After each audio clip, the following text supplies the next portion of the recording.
pessoal, hoje a gente está com o Ricardo Guimarães, né, que é o diretor Latam da Electrolux, da parte tributária. Ricardo, quer se apresentar um pouquinho para nós? Conta um Claro, pouco com da sua certeza. história aí. Obrigado, Diogo, obrigado pelo convite, obrigado ao IGP aí por estar proporcionando esse bate-papo aqui comigo. É sempre uma honra poder contribuir, poder contar um pouco da minha história, da minha trajetória. Como o Diogo comentou, meu nome é Ricardo Guimarães, hoje eu sou o diretor tributário Latinoamérica para a Electrolux. Também acumulo a função de holding, é uma posição muito específica aqui dentro da Electrolux, mas a minha trajetória aí, como especialista, mais focado na área tributária, começou lá em 2004, quando eu iniciei a minha carreira profissional, tinha recém entrado na universidade, o curso de administração de empresas na Universidade Federal do Paraná, no ano de 2004, e consegui uma posição de estagiário na área de tributos do HSBC.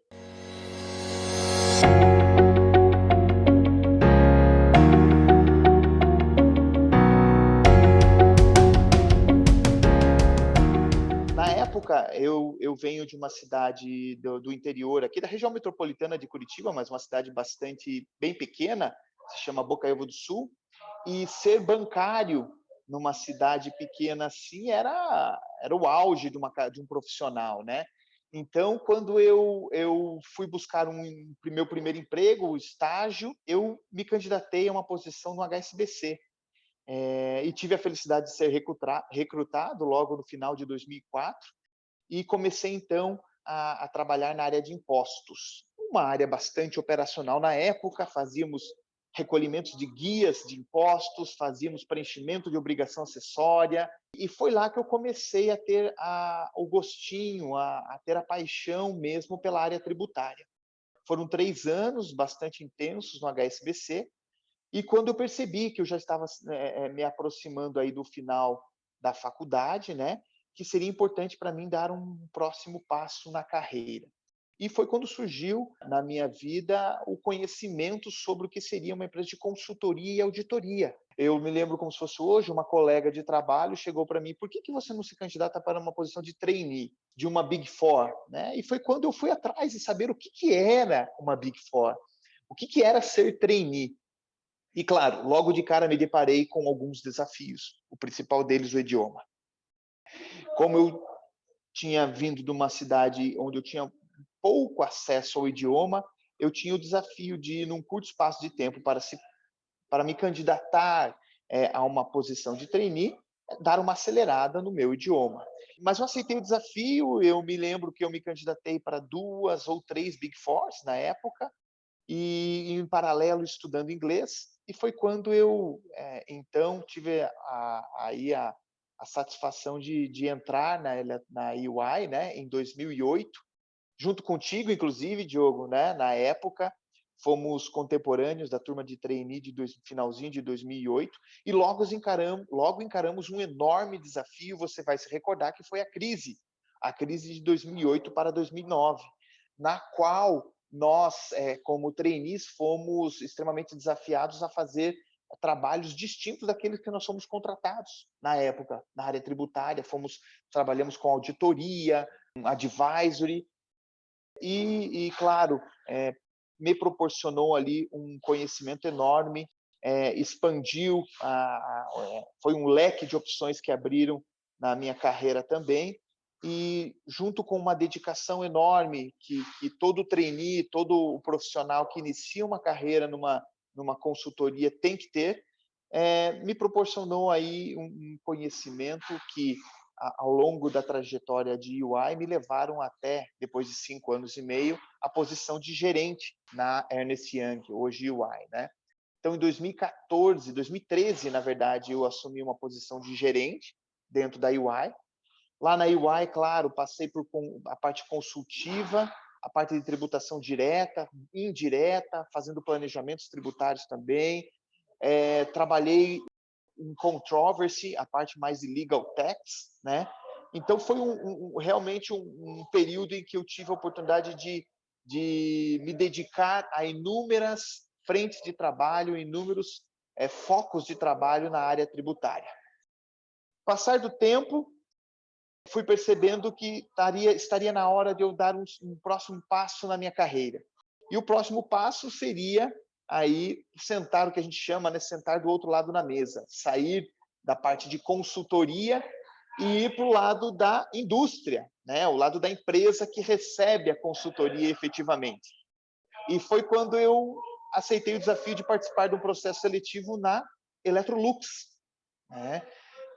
Foi uma época bastante difícil para mim, de fazer a opção por sair da EY. Era uma empresa que eu gostava muito de trabalhar, estava indo muito bem, mas eu tive pessoas muito boas, verdadeiros amigos e profissionais da EY, que me ajudaram muito nesse processo de escolha. No final de 2014, assumi a posição de gestor, na época supervisor, da área de compliance tributário da Electrolux, finalzinho de 2014. De lá para cá, Diogo, foram muitas novidades num espaço bastante curto de tempo. Em um ano, eu tive a oportunidade já de assumir mais atribuições dentro da Electrolux. Em 2016, eu assumi interinamente a posição de head da área tributária para o Brasil, e logo na sequência veio a promoção para gerente. Para o final de 2018, eu assumi então a posição de diretor da área tributária para a América Latina, aumentando também o escopo, além de Brasil, indo para a América Latina. Então esse é um pouquinho da minha trajetória. Claro, tivemos alguns percalços nesse meio caminho aí, algumas preparações para enfrentar aí as oportunidades que surgiram, mas mais do que tudo, Diogo, pessoas que sempre estiveram ao meu redor, que foram verdadeiros amigos, e abriram meus olhos para as oportunidades, abriram meus olhos para aquilo que eu precisaria ter para atingir aí o nível de carreira que eu estou hoje. Muito legal, Guima. Eu tive a graça, né, de trabalhar contigo aí durante um período, né, neste Yang. Acho que foram anos muito interessantes, onde a gente teve muito trabalho, né, muito aprendizado, mas também, sem dúvida, foi uma grande escola, né, para nós aí, que nos permitiu galgar outros passos, né, para fora depois também no mercado. E graças a Deus hoje estamos aí nessas nossas posições. Meu caro, eu tenho uma dúvida aqui e eu queria ouvir um pouquinho de você, dentro dessa tua jornada, né, e dessa tua mudança. Qual foi o fator que te fez eventualmente, ou característica que tu acredita que te ajudou nesse processo de desenvolvimento acelerado da carreira, né? Porque você teve uma carreira realmente bastante rápida, né? Hoje você como diretor Latam, né? Com alguns anos de casa, você já conseguiu crescer bastante dentro da Electrolux e também mesmo dentro da Ernst Young, né? Teve uma carreira bastante acelerada. Se você fosse listar algumas características para quem está nos ouvindo, quais são as características principais que você imagina que te auxiliaram nesse processo? De fato, né, foi um crescimento de carreira bastante acelerado aí.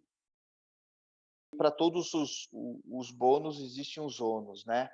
Que pode ser encarado como ônus ou não. Destacaria, Diogo, como primeiro movimento aí que me levou a estar onde estou hoje, a dedicação, né? Eu acho que o hard work é o que mais caracteriza aí esse meu trabalho, essa minha trajetória. Mas a dedicação, inclusive aqui contando algumas passagens, quando eu vim morar em Curitiba, eu morava, o que eu chamava, né, brincava de república. Eu sempre dividia apartamento com colegas, com amigos, né, que eu levo até hoje. E eu era aquela pessoa que passava a madrugada refazendo os trabalhos da Ernst Young para ver onde eu aprendi, onde eu aprendia mais, refazendo planilhas de cálculo, estudando o FIPECAF, que não tinha muito a ver com a área tributária, mas eu queria saber da contabilidade, né? Nas noites, às vezes os meus colegas estavam lá descendo para ir no barzinho, saindo para fazer alguma festa, o que eu nunca abri mão também, mas eu tinha um quê de dedicação que hoje eles me chamam para bater um papo e sempre falam: poxa, Ricardo, você está onde está hoje, não é à toa. A gente fica muito feliz de ter feito parte da tua história e saber que aquela tua dedicação trouxe bons frutos, né? Rendeu bons frutos. Mas, Diogo, eu diria para você, cara, que toda dedicação ela não é válida se você não tiver planejamento, Diogo. Planejamento que tem a ver um pouco com objetivos. Todo o caminho que eu trilhei, desde quando eu tomei a decisão de ir para a UI, eu tive objetivos bem definidos, tá? Só que um ponto bem importante, eu mudei meus objetivos ao longo do meu caminho, mas eu nunca deixei de mirar eles.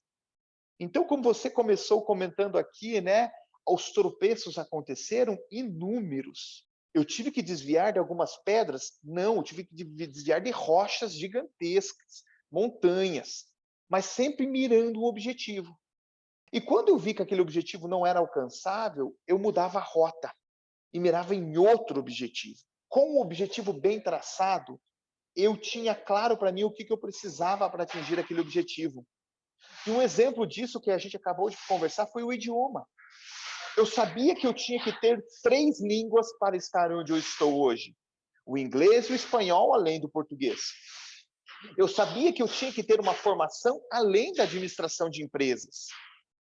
Né? Eu sabia que eu tinha que ter uma experiência internacional que me desse a bagagem de língua estrangeira que eu tenho hoje do inglês. E foi isso que eu fui traçando, investindo minha energia ao longo desse tempo, pensando, mirando em alguns objetivos. Quando foi sair da UI para ir para a Electrolux, eu sabia que eu tinha que me desenvolver como gestor de pessoas.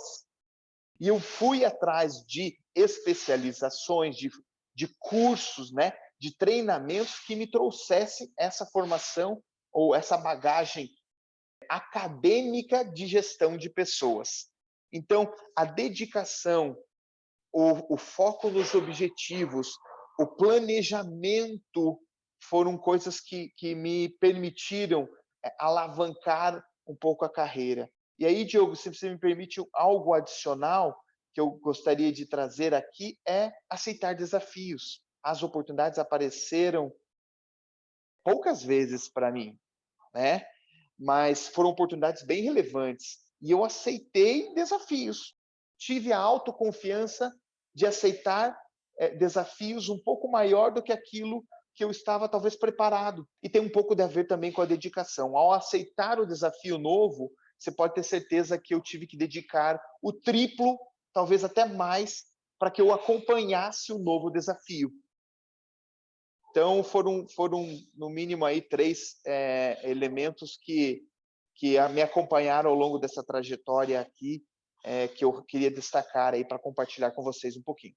Essa questão, né, do foco, do objetivo, né, de tá traçado, né, isso ajuda muito para que a gente não se perca daquilo que a gente de fato é relevante, né? E isso mostra muito todo esse teu processo de dedicação, e eu acompanhei de perto, né? A gente via esse teu ímpeto pelo estudo, por querer crescer, né? E aí aqui eu faço uma pergunta para você.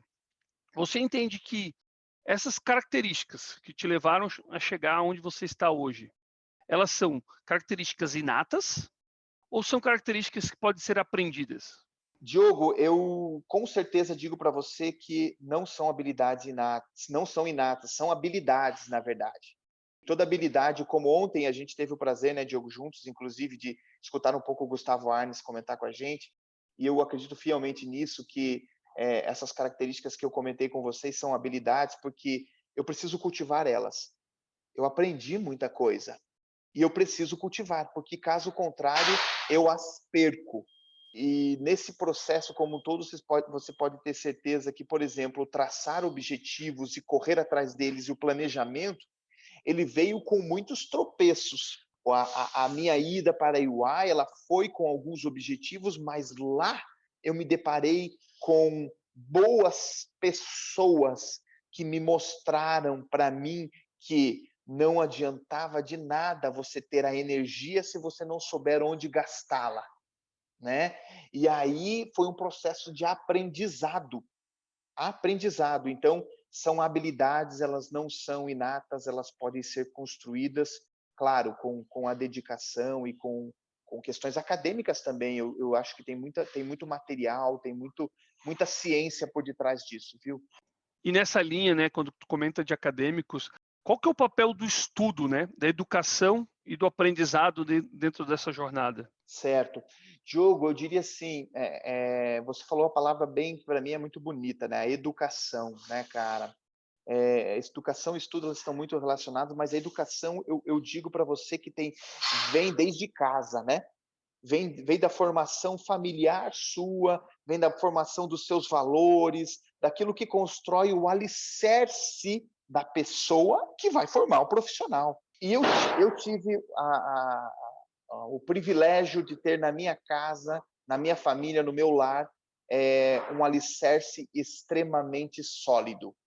Na humildade da minha família, na humildade dos negócios do meu pai, né? Tão simples, eu consegui construir um alicerce com muitos valores. Honestidade, né? A ética, a transparência, o compartilhamento de tomadas de decisões, foram coisas que foram construídas lá atrás, com o meu pai, com a minha mãe, as pessoas próximas de mim. E isso tudo é forma a educação. A educação que depois se complementa, e aí eu diria para você onde entra a parte acadêmica, é o complemento, né? É o complemento daquilo que você tem empiricamente, muitas vezes, né? Se traduzindo em questões que não vêm só de você, vêm de outras pessoas, vem da parte mais teórica e que se consolida. Eu diria que se o alicerce é a educação familiar, a educação de base, a educação acadêmica são os pilares, né? Para começar a construir aquela casa que pode ser, aqui a comparação que a gente está fazendo, a nossa carreira profissional. Então, a parte acadêmica, ela é fundamental. Não tem carreira que pare em pé sem os pilares acadêmicos. Dentro desses pilares, né, da educação, como é que você vê hoje o papel atual da educação, né? Como é que funciona hoje, por exemplo, os estudos tradicionais?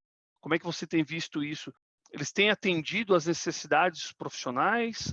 Apresentam gaps? Como é que está isso hoje? Eu vejo sim que existe um acompanhamento, né, uma evolução também do sistema de ensino. Aqui, o papo é muito mais profundo, né? Existe uma crítica enorme quanto ao sistema de ensino brasileiro, vamos dizer assim, né, que é onde a gente está inserido, né? Quando a gente fala de sistema de ensino, a gente olha muito mais para o público, né? E questiona muitas vezes, se você se recorda, né, Diogo, na minha época, e olha que a gente não é tão velho assim, né, Diogo? Na nossa época, frequentar uma instituição de ensino pública, uma universidade pública, era motivo de muito orgulho, era motivo de muito interesse, né? E a gente corria atrás para que isso acontecesse, inclusive muitos de nós investindo em cursos pré-vestibular e etc., preparatórios, né? Hoje em dia, isso mudou muito.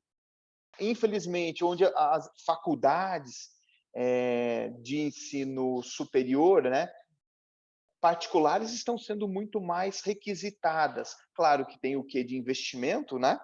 Mas estão sendo muito mais requisitadas por pessoas que têm o poder aquisitivo capaz de sustentar uma faculdade particular para seus filhos, para seus familiares, né? Por quê? Porque a faculdade, realmente, a faculdade privada, ela está se modernizando muito mais rápido do que a faculdade, o ensino público, né? Diogo, a minha percepção é de que o ensino acadêmico ele precisa ser complementado para satisfazer ou para acompanhar a evolução do profissional hoje atual e do futuro também, né? Eu vejo, por exemplo, alguns gaps em cursos que hoje em dia são cursos que são mais comumente aceitos, né, ou condizentes com a nossa área de atuação, por exemplo, a área tributária, que é o curso de economia, administração, direito por essência e contábeis, que ainda faltam matérias, né, disciplinas que hoje eu, como profissional, preciso muito. Vou dar um exemplo disso, um pouquinho mais genérico: inovação. né? Tecnologia, né? O profissional da área tributária hoje, independentemente do cargo que ocupe, ele precisa conhecer de tecnologia. Por exemplo, para lidar com o banco de dados gigantescos, para saber de onde surgem os dados, para onde vão, os links com as obrigações acessórias, que é o nosso dia a dia da obrigação tributária, independentemente do nível hierárquico que você esteja, da posição que você ocupe na área tributária ou de finanças. Então, esse é um exemplo daquilo que eu acho que carece um pouco de formação acadêmica para nós. E, claro, na parte de humanas, mais especificamente, a parte de gestão. Eu tive, sim, bons professores e boas disciplinas de gestão, mas eles estavam para um segundo plano. Eram mínimas as matérias. Eu tinha muito mais o marketing, eu tinha muito mais teoria geral da administração, né, do que o recursos humanos. E o recursos humanos enquanto ferramenta operacional, do que o recursos humanos como uma ferramenta de gestão de pessoas, né? Então, acho que isso daí é aquilo que eu comentei com você, é a formação adicional que a gente precisa buscar, muitas vezes numa especialização, ou talvez até mesmo em cursos, treinamentos fora de um ambiente acadêmico da essência da formação mesmo. E Guimarães, e dentro dessa linha, né, que tu comentou muito, acho que de gestão de pessoas, né, e a gente fala muito do papel da liderança. Qual que é o papel do líder, seja dentro da empresa, seja um par, nesse processo de educação e construção de times de alta performance? Eu digo para você que um líder, ele só é líder porque ele tem pessoas com ele. Falando um pouco da minha carreira profissional, que eu falei agora há pouco, e fazendo um paralelo com a sua pergunta agora, só foi possível chegar até aqui porque eu tive sempre pessoas à minha volta e nós construímos muitas coisas juntos. Um líder, ele só é líder com as pessoas se dedicando e entregando e se aprimorando à sua volta. O meu papel como líder é criar um ambiente capaz de manter esses profissionais motivados, as pessoas motivadas, capaz de criar um ambiente de conhecimento, desenvolvimento e de compartilhamento. Hoje, interessante, Diogo, acabo de desligar numa reunião que eu tive com o meu time, com 17 pessoas do meu time completando o tempo de casa. E uma das coisas que foi unânime em todas as falas dessas pessoas que estavam completando o tempo de casa foi de que nós, hoje, na atual empresa, na Electrolux, nós temos um ambiente de muito companheirismo e de compartilhamento. Então, o papel meu hoje é criar esse ambiente. Nós temos, sim, a responsabilidade, o papel, e aí, muito do que você acabou de falar no início da nossa conversa, um papel social, Diogo, de ser responsável por pessoas. Eu me sinto muito responsável por toda a minha equipe hoje. E essa minha responsabilidade, ela vai além do aspecto financeiro, ela vai na educação efetivamente, né, que você acaba de comentar. É propiciar esse ambiente, Diogo, é permitir buscar investimentos da organização, é buscar criar um ambiente leve de compartilhamento, de conhecimento, né? Que as pessoas consigam se desenvolver, não só profissional também, mas como ser humano. Eu me sinto muito responsável por isso e tenho a felicidade de ter feedbacks muito bons nesse sentido também. Ricardo, e dentro dessa linha, né, eu acho que de gestão e da nossa responsabilidade, né, como gestores, se você fosse traçar as principais características de um líder, né? Aqui a gente não está falando do chefe, a gente está falando de um líder. Quais seriam as principais características desse líder? Nós já passamos, né, da liderança ou da chefia como command and control, né?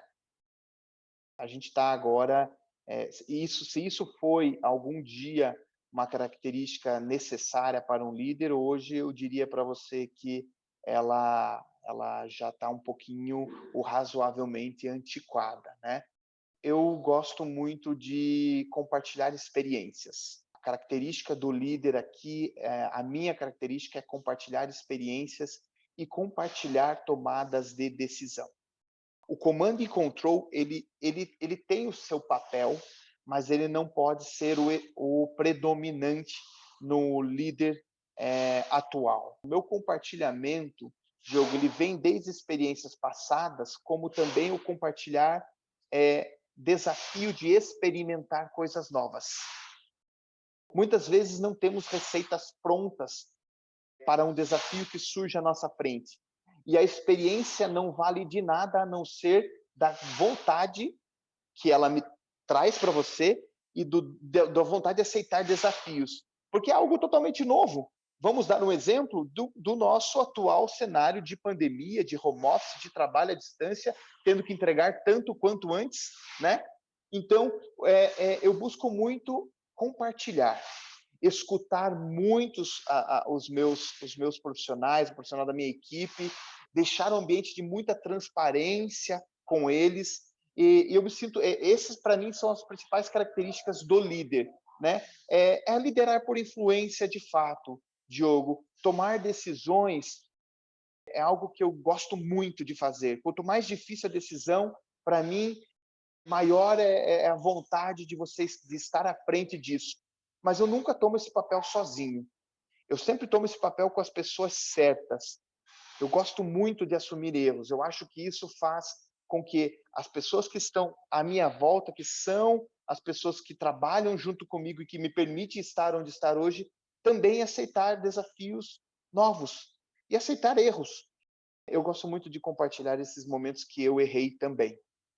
E isso é interessante, né, Guimarães, porque a gente está passando por uma mudança, né? Antes da figura do erro inaceitável, né? O erro, ele antigamente, ele levava a uma demissão. E hoje a gente tem uma figura de um erro como algo mais aceitável. Como é que você vê isso? Você vê o erro como algo pedagógico? E como é que ele vira pedagógico, né? A partir de que momento? O erro passou de ser aquele cenário de crucificação do profissional, né? Que você vai taxá-lo como incompetente e até mesmo gerar. Eu me recordo assim, não tanto na minha carreira profissional, mas de histórias de gestores meus que os erros iriam para um registro de ocorrência da organização e que poderiam gerar advertências para o profissional, né? E hoje o erro, né, Diogo, ele passa por uma questão pedagógica. Efetivamente, Diogo, errar faz parte, né? A gente costuma dizer isso, não já é um jargão, né? Só erra quem tenta, e isso a gente, na minha equipe aqui, nós prezamos muito por isso. Mas tem uma coisa muito importante que vem logo depois do só erra quem tenta, que é a questão de que o erro tem que ser compartilhado. É muito fácil para nós na área tributária ou em qualquer outra área, né, esconder os erros. E a partir do momento que os erros são escondidos, aí sim eles são encarados de uma maneira um pouquinho drástica, eu diria assim, em termos de consequência de feedbacks para profissionais que cometem os erros e não o externo, né, Diogo? Portanto, a parte pedagógica do erro é o seguinte: é você errar, compartilhar e consertar, para não voltar a errar.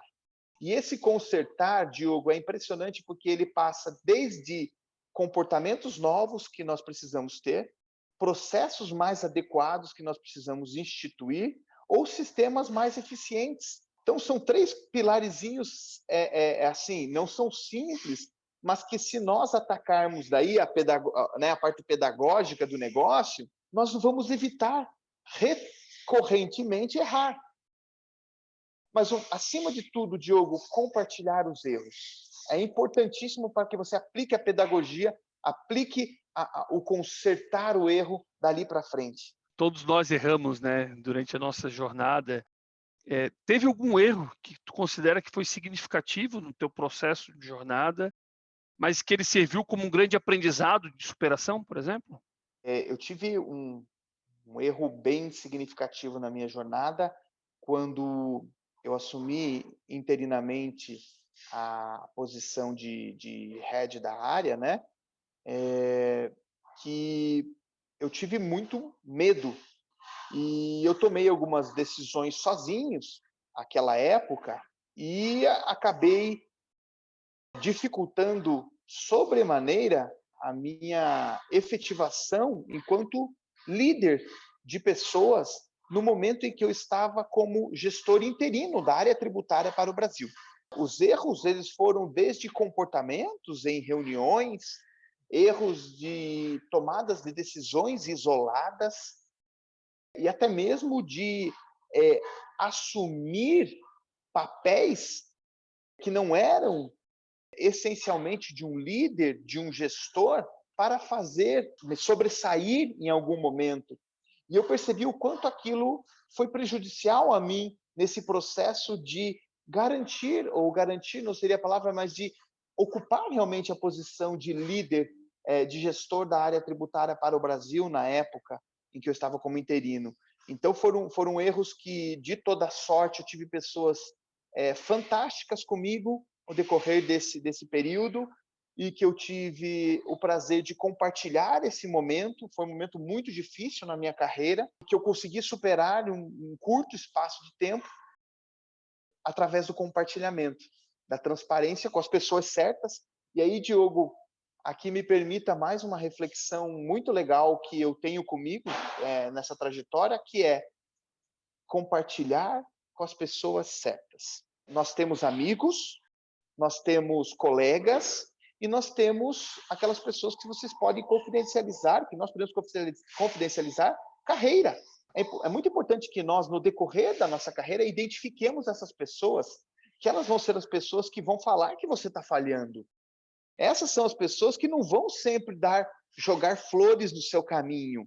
Elas vão dizer que você está indo para o lado errado e vão mostrar o caminho certo. Eu tive a oportunidade de ter pessoas assim ao longo da minha carreira sempre. E muitas vezes eu não pude contar com uma ou outra, mas eu sempre tive um apoio fundamental ao longo dessa carreira. Nessa linha, Guima, que tu comentou, né, de mentores, né, de pessoas que te inspiram. Tem alguma pessoa que te inspira hoje ou que te inspirou no decorrer desse teu trajeto? Sim, sim, sim. Eu tenho, Diogo, eu tenho algumas pessoas, claro, algumas delas eu não tive contato direto, né, que são pessoas que estão prestando um serviço para a sociedade por meio de livros, influencers e tudo mais, mas eu quero aqui deixar algumas menções mais específicas a pessoas mais próximas. Eu tive uma pessoa dentro da EY que foi, para mim, um dos principais líderes que eu já tive, que foi o Enéas Moreira, um profissional tecnicamente excepcional e uma pessoa fantástica que me chamou desde o início, quando eu assumi uma posição de sênior na EY, e nós falamos sobre carreira desde então. Foi ele que abriu os olhos para muitas coisas. Outra pessoa que eu agradeço muito também é Rodrigo Silva.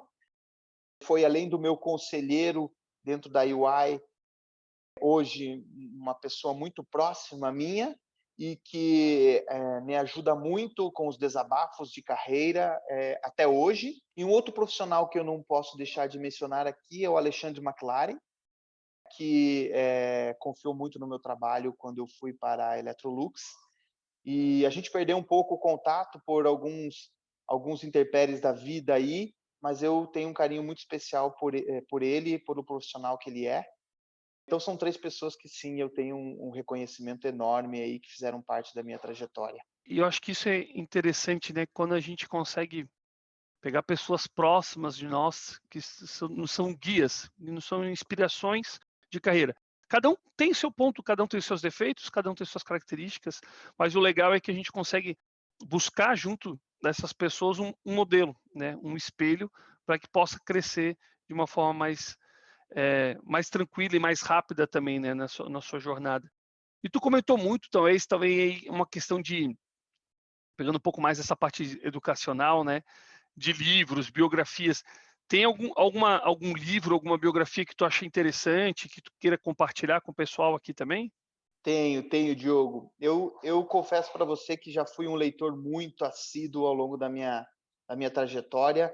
Algumas questões de priorização aí me deixaram um pouco afastado dos livros nos últimos tempos, mas eu gosto muito de livros. Eu sou uma pessoa que gosto muito de estar em contato com pessoas, né? Então, como influenciar amigos e como influenciar pessoas e fazer amigo, para mim, do Daniel Collins Daniel Collins é um dos principais. Eu já li ele umas 35 vezes, se não mais. Agora estou na minha versão digital dele. Eu diria para vocês que, para mim, foi um divisor de águas na minha carreira. Tem alguns outros livros um pouco mais acadêmicos, muito importantes também, de gestão. O dele, que eu gostaria de indicar para vocês é Leaders Eat Last, né, que é um livro em inglês, sensacional, sensacional. Para mim, foi assim, de fato, como gestor, foi o principal livro que me inspirou e que me inspira até hoje. Foi uma indicação, inclusive, de uma pessoa que eu deixei de fazer menção na etapa anterior da sua pergunta anterior, mas que recentemente foi o meu líder inspirador, que foi Emílio Marques, ex-CFO da Electrolux. Ele me indicou esse livro quando me deu a notícia da minha promoção a diretor na Electrolux. Eu não tinha lido ainda ele, já tinha ouvido falar, mas não tinha lido. Nesses últimos 2 anos eu já li ele umas 3, 4 vezes. Então, eu sou muito grato ao Emílio, então um abraço especial para ele. E esse livro, Diogo, ele, de fato, cara, é sensacional. Eu queria deixar essas duas menções aqui como reflexão aí e compartilhar com vocês. E Guimarães, e falando um pouco, acho que tu tem uma posição hoje super relevante, né, como diretor da América Latina para a Electrolux, uma grande empresa internacional. O que é sucesso para o Ricardo Guimarães? Você não me fez as perguntas antecipadamente e está sendo bem bacana. E essa foi a pergunta mais fácil. Para mim, Diogo, sucesso é ser feliz, cara, de verdade. Vamos pegar o caminho do nosso trabalho, que agora está dentro da nossa casa, né? E vamos fazer acontecer. É ser feliz, Diogo. E claro que para felicidade não tem receita, tanto que temos aí números expert em felicidade, né? Trazendo insights da felicidade como ciência e etc. Eu não sou um expert nisso, mas eu sou feliz. Desde o início eu tinha muito isso comigo. Eu quero fazer aquilo que eu consiga chegar com 40 anos e não ter trabalhado um dia, sabe? É a sensação de você não ter trabalhado um dia. É você estar de bem com a vida, é você fazer aquilo que você gosta. Eu tive alguns momentos da minha vida que eu estava próximo de fazer aquilo que eu não gostava. E eu rapidamente, eu não posso dizer que rapidamente, mas no tempo certo, eu consegui me desvencilhar de algumas coisas porque eu não estava sendo feliz. Então o sucesso, Diogo, claro, hoje está muito evidente para mim e para muitas pessoas que hoje o acesso à informação de toda sorte é muito fácil, né? Não é dinheiro, não é status, não é posição. É você fazer a coisa que você gosta, é que você se sentir bem, é você passar algumas madrugadas pensando como que você vai fazer aquele PowerPoint para a tua apresentação sobre a carreira da tua equipe, dos teus liderados, na revisão de talentos da organização, com vontade, com prazer, com alegria, sabendo que você está fazendo a diferença. Para mim, isso é sucesso. E eu tenho falado muito isso com a minha esposa, Diogo. Você deve estar nesse mesmo dilema aí, porque nós temos nossos filhos, né? E o que a gente mais quer é que eles sejam felizes. E aí, automaticamente, o sucesso vem, né? Então, a gente pensa assim, não, o Miguel, meu filho, a Beatriz, não, tem que ser profissionais de sucesso. Aí falei assim, opa, mas o que é o sucesso? Independentemente da posição, eles estando felizes é o que interessa, né? Então, é uma reflexão muito boa que eu tive comigo depois que eu fui pai. Muito interessante, muito interessante. Passo por esse mesmo dilema, né? A gente tem felicidade, né? É difícil de dizer o que é, né? É algo muito de sentir, né? E aí eu venho nessa linha, uma vez que tu linka o sucesso à felicidade, qual que é o papel da carreira dentro desse processo? Acho que as coisas estão intimamente ligadas, né? A nossa vida profissional hoje, principalmente na posição de executivo de uma grande organização, ela ocupa grande parte do nosso dia, né? Se nós contarmos o período que nós temos que tirar um bom sono, né, para poder renovar as energias, nós estamos na dedicação profissional grande parte do nosso dia. Então, o conceito de felicidade, ele não está só na qualidade de vida ou no viver pessoal, no viver diretamente com a sua família de sangue dentro de casa ou nas viagens e etc. Ele está no seu dia a dia profissional, nas amizades que você faz no seu ambiente de trabalho, no dia a dia motivador que você tem no teu ambiente de trabalho. E eu digo que as duas coisas já não são mais nem duas coisas, é uma coisa só. Né? A felicidade tem que estar junto no seu dia a dia profissional também, em cada tomada de decisão, em cada dificuldade que você passa, você também tem que estar feliz, é o papel complementar. Né? E claro, as coisas nunca vão ser 100% ótimas, então você não vai estar 100% feliz, né? Pensadores antigos já diziam, né? A felicidade está muito relacionada à alegria, e a alegria ela é atingir o seu máximo potencial enquanto ser humano, porque uma hora o motor do seu veículo pode fundir se você está com 100% o pé no acelerador 24 horas, né? E o mais importante, Diogo, é você equilibrar esse momento que você vai ter que soltar o seu pé do acelerador, saber que você não está atingindo o seu potencial máximo enquanto ser humano, não está alegre e, consequentemente, não se está sentindo feliz naquele momento. Mas isso tem que ser algo passageiro e você tem que criar mecanismos que retomem a sua felicidade. E o ambiente de trabalho tem que ser isso. Ele vai te proporcionar dias, momentos, até às vezes 15 dias, um tempo um pouquinho maior, em que você vai estar soltando o teu pé do acelerador, o teu motor vai estar numa engrenagem girando um pouquinho mais devagar, o teu potencial vai estar lá embaixo e você vai ter que buscar vontade para atingir o seu máximo potencial de volta, volta o nível de alegria, a felicidade retoma.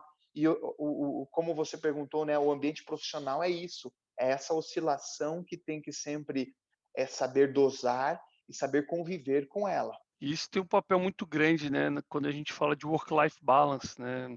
O melhor equilíbrio é o freio, né?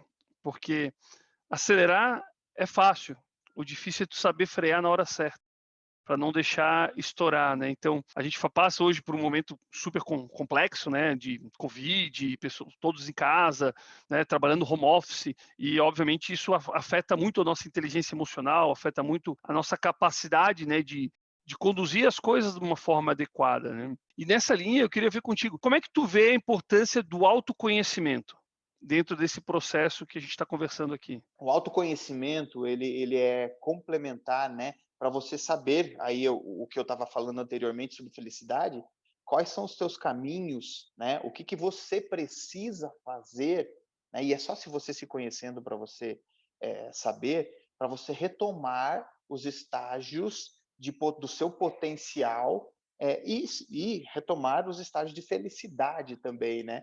Então, eu busco refletir muito e experimentar coisas novas para saber me conhecer cada vez mais, sabe, Diogo? Essa época de pandemia é impressionante como e eu falei muito isso com a minha equipe, eu me permiti experimentar coisas novas, diferentes, sabe? Desde uma atividade doméstica diferente, desde uma caminhada, um exercício físico num horário diferente, um tocar de instrumento, né? Aprender um instrumento para me conhecer melhor. Poxa, o que me faz atingir uma sensação boa, estar de bem com a vida, sabe? Fazer coisas diferentes. Espera aí, mas eu nunca fiz isso, eu nunca precisei fazer isso. Faça, se conheça. Isso vai permitir que você se conheça.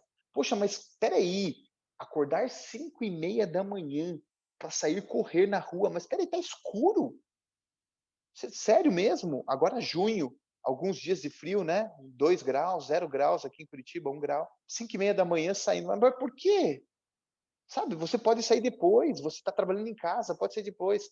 Eu experimentei coisas novas e isso me fez criar um autoconhecimento e aquilo que eu me sinto bem, que eu me sinto feliz, né? Que traz para mim potenciais de e atingir a alegria e, por consequentemente, ser feliz. Acho que isso é muito relacionado ao equilíbrio, à oscilação que você tem entre você não estar todo momento feliz, você não estar todo momento alegre, soltando sorrisos, mas você saber aquilo que você pode fazer para retomar. E Ricardo, e nessa linha, o que você diria para uma pessoa que hoje se sente desmotivada ou talvez insatisfeita dentro do seu trabalho? Eu recebi uma ligação alguns dias atrás sobre um profissional que eu tive pouco contato, mas que me ouviu falar algumas vezes, algumas reuniões, etc, etc, que a gente tem alguns grupos em comuns, e ele veio com essa pergunta para mim: "Poxa, estou desmotivado, né?" Uma das coisas que eu falei para ele, né, primeiro de tudo, acho que está muito claro, né, a motivação vem de você. Falamos agora há pouco aqui sobre a liderança. Liderança, eu como líder tenho que criar um ambiente capaz de você externar a sua motivação, de você viver a sua motivação, né? Mas o líder não motiva, né? Ele cria o ambiente capaz da pessoa atingir o seu máximo potencial e, portanto, estar motivado. Mas a pessoa que não está motivada no ambiente de trabalho, Diogo, a primeira coisa, principalmente nos dias de hoje, né, é você olhar para a empresa e ver aquilo que você quer se condiz com o que a empresa tem para oferecer. Começa, aí é um pouco mais profundo, desde os valores da empresa, qual é a missão da empresa, mas vai até o teu ambiente de trabalho, o que que você está, onde você está inserido, na área que você está inserida. Espera aí, se eu sou um profissional que eu gosto muito de inovação, que eu gosto muito de coisas novidades, e você está numa área que não está pensando nisso nos próximos 5 anos, não, não, gente, aqui nós temos que fazer. É ali que você tem que estar inserido? Talvez não. E a primeira coisa que aí, a recomendação que eu falo é: procure alguém para conversar. Procure alguém para você falar. E se essa pessoa não está dentro da sua empresa, primeiro ponto, atenção, um bom profissional sempre tem dentro da organização alguém que possa ser aquela pessoa em quem confiar, que pode estar em qualquer outra área da organização. Mas é muito importante, muito importante. Tem uma palestra no TED Talks legalzíssima que fala do nome, dá um nome a essa pessoa que é dentro da organização e que é responsável por você, sponsor. Ela não é teu gestor, ela não é teu mentor, nada. Ela é o sponsor. Ela é a pessoa que vai falar de você para quem quer que seja, em qualquer ambiente, porque ela conhece você, ela conhece seus valores. Então, a pessoa que não está motivada, procurar esse sponsor para trocar uma ideia, para ver se é dentro da organização que ela está inserido, que vai ter o espaço para ela crescer, é muito importante. Para se motivar, é muito importante. Agora, se não é ali, gente, mais importante e é a tomada de decisão fundamental e que tem que vir de uma coragem, é você mudar.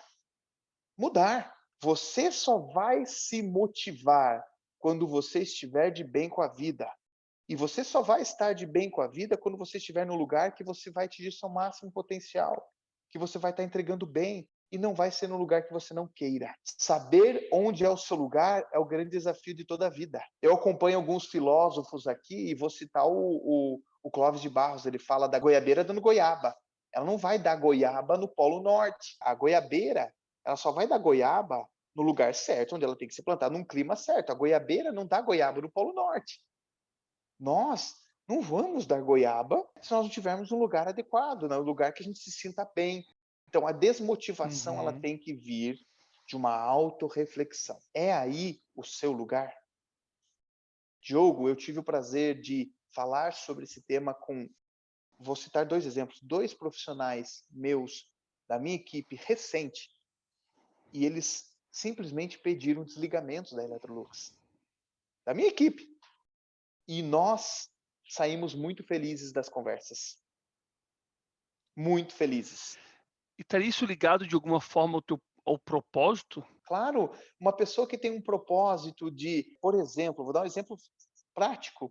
A pessoa estava há 6 anos conosco, trabalhando na gestão de documentos da Electrolux, depois no compliance tributário, mas perceptivelmente ela tinha um dom tratar com pessoas, um speech muito legal, serenidade. Eu perguntei para ela, mas qual que é a tua ambição? Qual que é? E a pessoa falou para mim, eu gostaria de trabalhar com beleza feminina. Diogo, hoje ela tem um salão de beleza e está trabalhando diretamente com pessoas, fazendo as pessoas se sentir felizes pelo trabalho dela, no look das pessoas. Ela encontrou o propósito dela. Um outro É. profissional saiu e foi para a Irlanda e está lá há 3 anos na Irlanda, muito feliz. Encontrou o seu propósito, né? É bem isso que você falou, a palavra propósito, acho que ela define muito, né, essa busca nossa de cada dia. Dentro dessa linha, né, tem algum conselho que tu recebeu durante a tua jornada que tu queira compartilhar com a gente? Eu sou uma pessoa que eu aprendo muito com as outras pessoas. Em cada conversa, em cada diálogo, em cada momento, eu sou muito observador. Então, muitas vezes as pessoas, mesmo sem querer, elas me provêm algum tipo de aprendizado. Né? Elas me fornecem algum tipo de aprendizado. Seja no tom de voz, seja na forma de agir, seja no linguajar, tudo. Eu costumo ser muito atento a isso. Uma pessoa que você vai se recordar, Rafael Varela, ele foi meu conselheiro quando eu era trainee da Ernst Young. Ele falou assim para mim, Guimarães, hoje você está aqui, hoje, amanhã você está lá. É importante que você vista a camisa da empresa, sim, mas não deixe que a camisa da empresa grude em você. Tudo que você está fazendo na EY, tudo que você está fazendo na tua carreira profissional, é para você. Quando você enxergar que você só está contribuindo para a empresa e você não está se desenvolvendo, reflita, avalie se faz sentido você continuar nessa trajetória. Então esse foi um conselho que eu sempre levei comigo, que sempre me fez buscar algo novo, crescimento, desenvolvimento, para que eu me sentisse, opa, eu estou fazendo algo para mim. E é um ciclo virtuoso, Diogo, porque assim você entrega e a empresa vai crescer junto com você, você cresce junto com a empresa. Então, esse é um conselho que eu sempre passo. E o segundo, eu já comentei aqui, Diogo, que é a questão de você sempre ter objetivos, cara. Desenhe no papel, desenhe, coloque num mural, coloque na cabeceira da sua cama, escreva, crie essa prática. Para mim, funciona muito bem. Porque eu, no meio dessa pandemia, Diogo, tive que ver o meu papel de objetivos, o meu papelzinho, meu rascunho, 975 vezes. Por Tá quê? Naquele certo. momento mais difícil ali, peraí, quais são os meus objetivos? Onde que eu tenho que estar? Qual que é de curto prazo? Qual que é de médio? Qual que é de longo?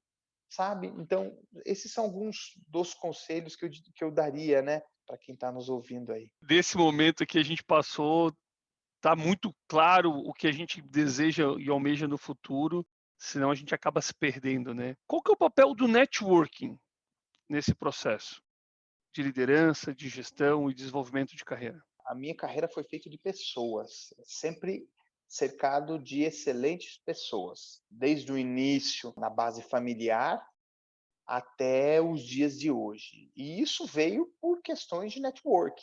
Obviamente que o networking, enquanto membro de uma sociedade, né, o network inicial, ele é o seu ambiente paterno e materno, né, o seu ambiente, o lar. Né? Ali começam os seus primeiros networks. Né? A forma de você se relacionar com o seu pai e com a sua mãe é o primeiro network que você faz. A forma de você lidar com situações de não, de sim, de deve fazer aquilo, deve fazer isso, começam ali os seus networks. E depois você começa com os amigos dos seus pais, depois os seus primos, e assim, no ambiente familiar. E eu, particularmente, Diogo, eu tive muitas dificuldades no começo, sabe? A minha vinda para Curitiba em 2004, morar sozinho, ela foi carregada de desafios enormes no que diz respeito à comunicação. Eu era uma pessoa muito fechada, e eu percebi que para criar bons networking, eu teria que me comunicar melhor. E eu me dediquei muito a isso, né? Me dediquei bastante. E o network que eu tenho hoje, ele é sensacional. Ele me ajudou muito, não só na questão profissional, mas na questão pessoal também, né? Porque não é só no momento do trabalho duro que a gente tem que contar com as pessoas, né? No momento de compartilhar alegrias também, é importante que você esteja cercado de pessoas boas, de networking, e no momento de pedir uma ajuda também, estreitar caminhos, muitas vezes E aqui, obviamente, que não estou falando de privilégios, mas networking para estreitar caminhos é muito bem-vindo, a energia muito bem canalizada. Então, para mim, Diogo, networking é muito mais do que contar com as pessoas para benefício próprio, também é se doar para as pessoas em benefício delas também. E assim me sentir bem. Eu prezo muito pela minha rede de contatos, pela minha rede de colegas e amigos. E como manter uma linha de um networking ativo, por exemplo, essa tua linha de contatos ativa?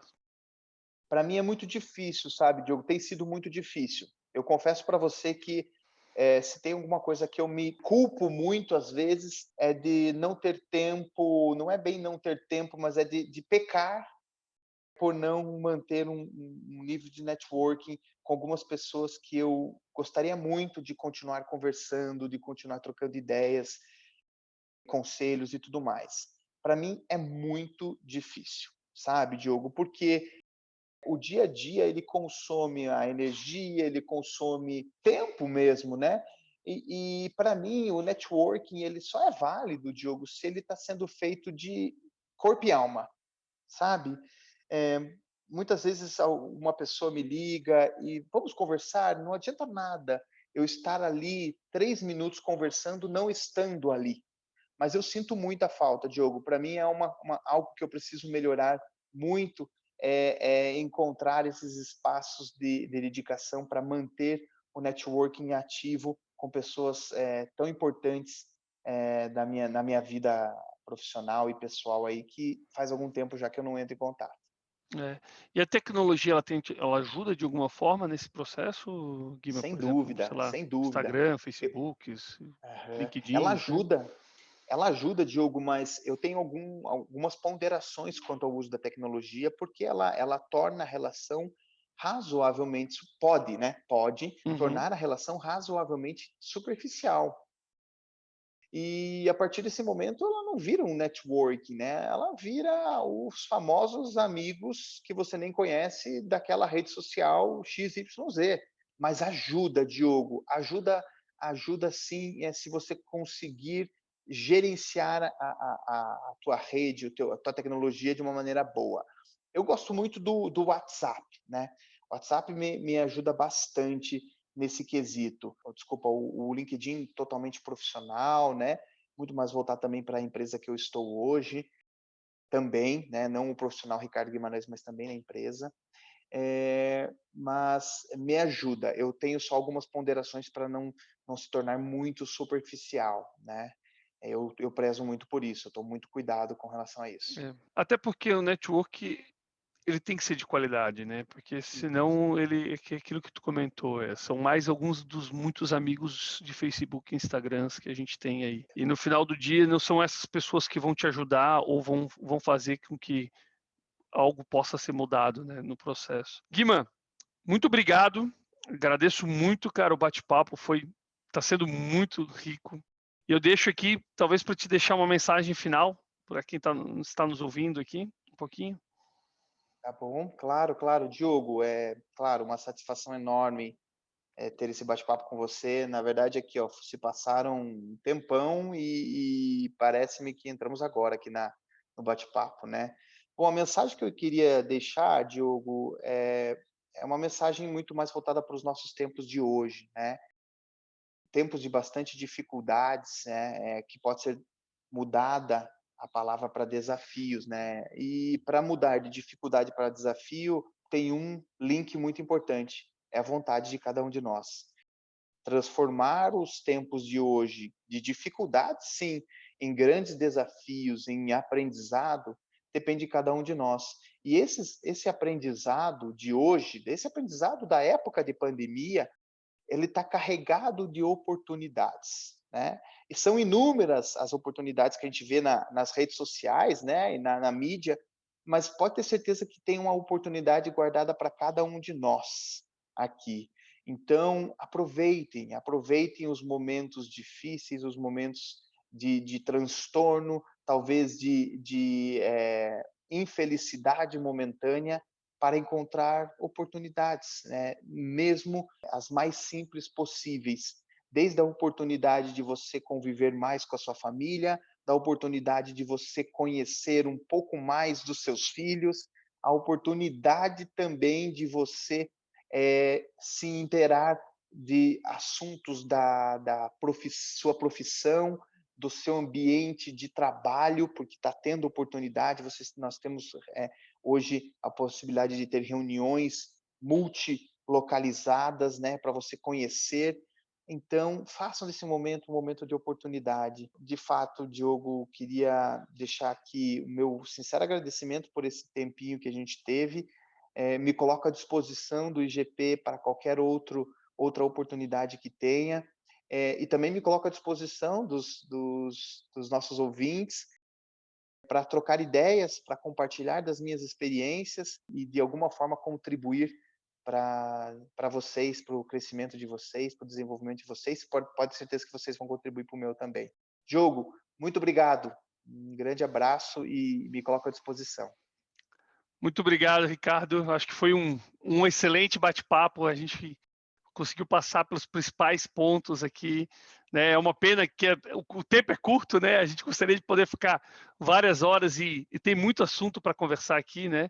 Ainda, mas a gente pode deixar isso para uma segunda rodada. Parabéns, obrigado novamente por fazer parte e aceitar, né? E compartilhar um pouquinho da tua história, compartilhar um pouquinho dos teus desafios. Acho que foi super legal, né? Os processos que tu passou para chegar onde você está hoje.